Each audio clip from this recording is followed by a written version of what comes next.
AP అసెంబ్లీలోని revenue శాఖ మంత్రి అనగాని సత్యప్రసాద్ కీలక వ్యాఖ్యలు చేశారు. కీలక ప్రకటన కూడా చేశారని చెప్పుకోవచ్చు. ప్రధానంగా చూసినట్టయితే ఆంధ్రప్రదేశ్ రాష్ట్రంలో ప్రధానంగా గత ప్రభుత్వ హయాంలో దాదాపు 25,000 ఎకరాల వరకు కూడా అసైన్డ్ భూములు రిజిస్ట్రేషన్ అయినట్టుగా ఆయన ప్రకటించడం జరిగింది. అయితే ఈ భూముల్లోని ప్రధానంగా ఇన్సైడ్ ట్రేడింగ్ అయినట్లుగా నిర్ధారణ జరిగినట్లుగా ఆయన పేర్కొన్నారు. ఈ భూములకు సంబంధించిన రిజిస్ట్రేషన్ ను రద్దు చేయడంతో పాటు ఈ భూములకు సంబంధించిన రీసర్వే చేస్తామనేది కూడా అనగానే సత్యప్రసాద్ ప్రకటించడంతో ప్రస్తుతం ఆంధ్రప్రదేశ్ రాజకీయాల్లో ఈ అంశం చర్చనీయాంశంగా మారింది. ఇంకా దాంతోపాటు ఆంధ్రప్రదేశ్ రాష్ట్ర ప్రభుత్వం రాబోయే రోజుల్లోనే ఈ అసెంబ్లీ సెక్షన్స్ లోనే ల్యాండ్ గ్యాబరింగ్ యాక్ట్ కూడా తీసుకొస్తున్నట్లుగా అనగాని సత్యప్రసాద్ ప్రకటించారు. దీంతో గత ప్రభుత్వ హయాంలో ఎవరైతే అసైన్ భూములకు సంబంధించి రిజిస్ట్రేషన్ చేపించుకున్నారో వాళ్ళు ప్రస్తుతం చట్టపరంగా చర్యలు తీసేందుకు కూటమి ప్రభుత్వం రంగం సిద్ధం చేసినట్లుగా ప్రస్తుతం చర్చ మాత్రం జరుగుతుంది. ఏదైతే ఉందో గత ప్రభుత్వ 5 ఏళ్ల పాలనలోని దాదాపు చాలా వరకు భూముల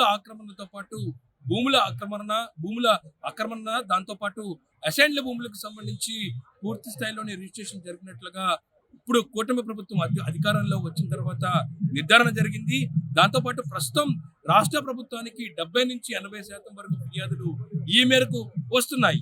దీంట్లో కూటమి ప్రభుత్వం అధికారంలో వచ్చిన తర్వాత పూర్తి స్థాయిలో రెవెన్యూ శాఖ రిజిస్ట్రేషన్ కి సంబంధించిన అంశాలపై పూర్తిగా ఫోకస్ పెట్టింది.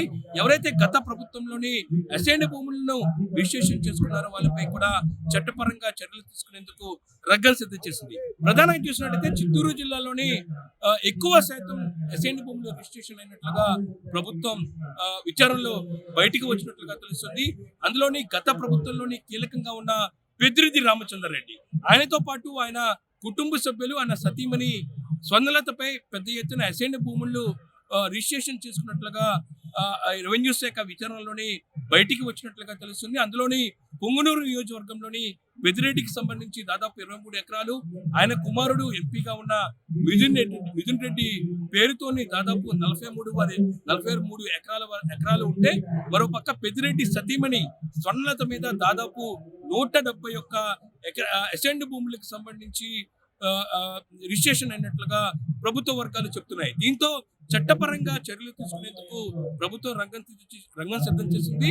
తాజాగా అసెంబ్లీ వేదికగా మంత్రి అనగాని సత్యప్రసాద్ ప్రకటనతో ఒక్కసారిగా ఎవరైతే భూములు ఆక్రమణ చేస్తున్నారో, అసైన్ భూములను రిజిస్ట్రేషన్ చేసుకున్నారో వాళ్ళ గుండెల్లో గుబేలు, దాంతో పాటు ఒక భయం పరిస్థితి నెలకొన్నట్లుగా ప్రస్తుతం రాజకీయ వర్గాల్లో ఒక చర్చ జరుగుతుంది. ఎందుకంటే దాదాపు 171 ఎకరాల వరకు కూడా పెద్దిరెడ్డి సతీమణి స్వర్ణలత పెద్ద ఎత్తున భూములను ఆమె పేరు మీద రిజిస్ట్రేషన్ చేసిన నేపథ్యంలోనే ఇందుకు సంబంధించిన ఆధారాలు, అందుకు సంబంధించిన డాక్యుమెంట్లు కూడా ఇప్పటికే చిత్తూరు జిల్లాకు సంబంధించిన రెవెన్యూ అధికారులు సేకరించారు.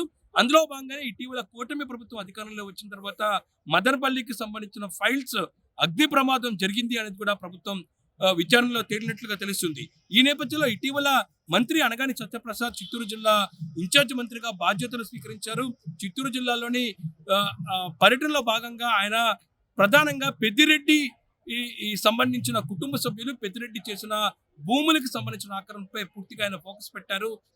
పలు కీలక ఆధారాలతో పాటు సమీక్షా సమావేశాలు కూడా నిర్వహించిన అనగాని సత్యప్రసాద్ పూర్తి ఆధారాలు సేకరించి ఇటు ముఖ్యమంత్రికి కూడా సమర్పించినట్టుగా తెలుస్తుంది. ఈ నేపథ్యంలోనే ఈ అసెంబ్లీ సమావేశంలోనే రాష్ట్ర ప్రభుత్వం ల్యాండ్ గ్యాబరింగ్ యాక్ట్ కూడా తీసుకురాబోతుంది. దీని ద్వారా ఎవరైతే ఈ విధంగా అసైన్ భూములకు సంబంధించి ఆక్రమణలు, రిజిస్ట్రేషన్, దాంతో పాటు భూములకు సంబంధించిన కబ్జా చేసిన వారిపై చట్టపరంగా చర్యలు తీసుకోబోతున్నారు. 10 నుంచి 12 సంవత్సరాల వరకు కూడా జైలు శిక్షతో పాటు మరోపక్క డిఎస్పీ ఆధ్వర్యంలోని విచారణ కమిటీ ఏర్పాటు చేస్తారు. ఆ తర్వాత ప్రత్యేక కోర్టులో కూడా చర్యలు తీసుకునేది కూడా ప్రభుత్వం ఈ యాక్ట్ తీసుకురాబోతుంది.